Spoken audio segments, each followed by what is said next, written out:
I want to talk about two things from that period of your life, the transition part that you didn't bring up yet, but I think that, man, it's such a heavy weight mentally for folks. Because in your story, when you're having this epiphany, like, I don't think that I am doing what I'm supposed to do, you were successful. You were good at the thing that you were doing that you felt that you weren't supposed to be doing. You also talked about how externally everybody else would have said what Ken is doing is a success. It looks good. You've got the job, you're in the suburbs of a major city, you got the wife, you got the kids, you got the house. But internally, you're struggling. You said you found yourself sleepless in Suckville, is how you put it in the book, at 2 a.m. staring at infomercials because you couldn't sleep because you were just battling, like, what am I supposed to do? So it's one thing to have this battle internally of, I think I'm supposed to do something different, but then you add to that everybody else thinks that you're a success. And what you set out to do up until this point, quote unquote, has worked. You're not failing at work. Your business isn't failing. Your family isn't failing. It looks like everything is on track except for what you're feeling on the inside. How do we get free from that internal battle that's only becomes heavier by what the picture that we've created looks like to everybody else? I think both are real factors in the mental war that goes into making this transition from paycheck to purpose. Yeah.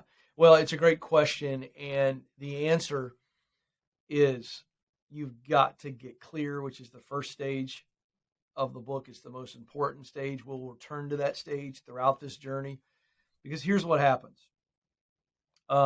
I was worried about what other people would think. You know, like, what? You're 33, you're going to pursue broadcasting? What? You don't know anybody. You don't have a degree, all these things.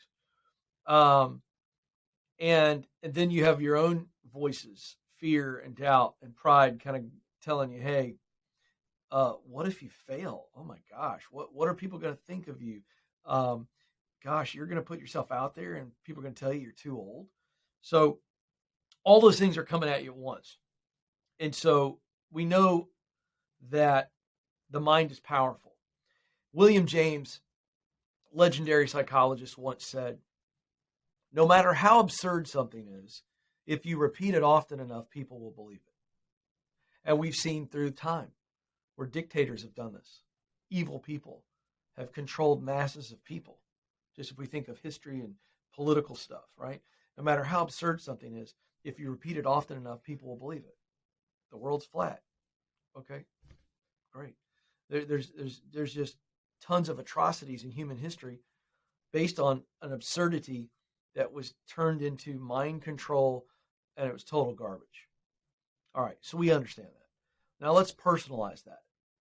No matter how absurd something is, if I think about it often enough, I start to believe it. And so our absurdities run around inside of our mind. And if we leave them in there unchecked and we don't get them out, we don't talk to other people, we don't get clarity, those absurdities become realities.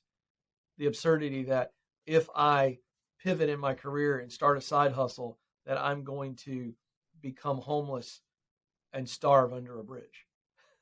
Yeah, I mean, that's an absurdity. But as absurd as that statement is, it will become reality if we don't own that and get it out and go, okay, wait a second. So how do we do it? We've got to have something to measure the fear and the doubt and the pride against. We got to have, because here's the deal.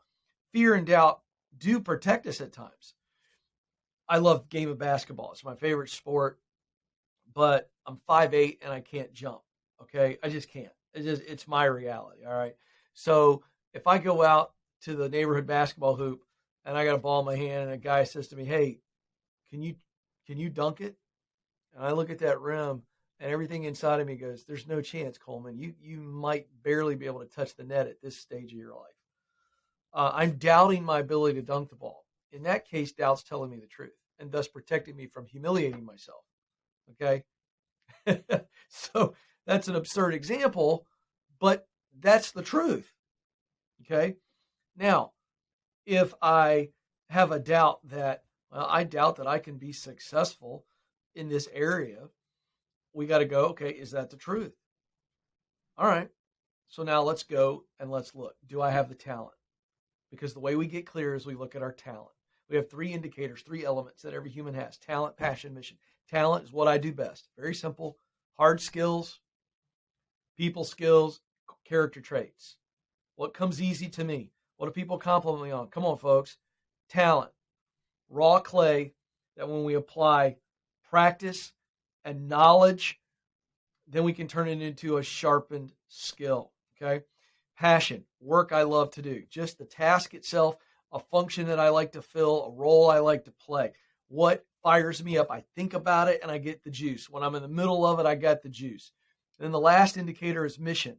What results do I want to create with my work? You know this from my journey, but when I first got into broadcasting, because I do love sports so much, I dabbled in sports broadcasting, and it was talent, yes, the talent of communication. It was passion. I love performing, broadcasting, speaking, communicating. Mission, no. Because I did enough of it that I went, if I did this every day and I was just the next sports talk guy to give my opinion on why the Titans lost last night, right, or whatever the story is of the day, at some point, that's going to get old for me because it's entertainment. And I had to come to grips with the fact that the result I wanted to create was equipping people and encouraging people. Okay, nothing wrong with entertainment. But for me, the result that mattered most, very similar to what you do, right? We want to equip and encourage. So that's what led me to the space that I'm in now. I didn't have this construct that I just laid out for you folks. Talent, passion, mission. I kind of figured it out as I went along, and now I've put some simplicity to it. So the answer to your question is we always go get clear. And when we get clear, here's what happens. Back to the story. Is doubt telling me the truth, or is doubt lying to me? Do I have the talent to do this? Yep. Do I love this work? Yes. Does the result of this work that I'm dreaming about, scheming about, does it connect to my values? Yes. Well, then doubt's wrong. I could do the same thing with the voice of fear. Fear of failure, fear of rejection, fear of peers, what other people are going to say. Same thing. So when we face fear and doubt, and pride, which will say, I don't want to ask for help. No one wants to help me, blah, blah. I don't want to be that guy. What are people going to say about me if I pivot? Because I faced all that. We go back to clarity. And when we retreat back to that clarity and we get clear, watch what happens. Confidence shows up. When I'm clear, that leads to confidence. Oh, okay, great. I can do this. Doubt's wrong. Fear's wrong here. And then confidence will fuel my courage when I need it. So clarity leads to confidence, and confidence leads to courage. That's how we do what you just asked me.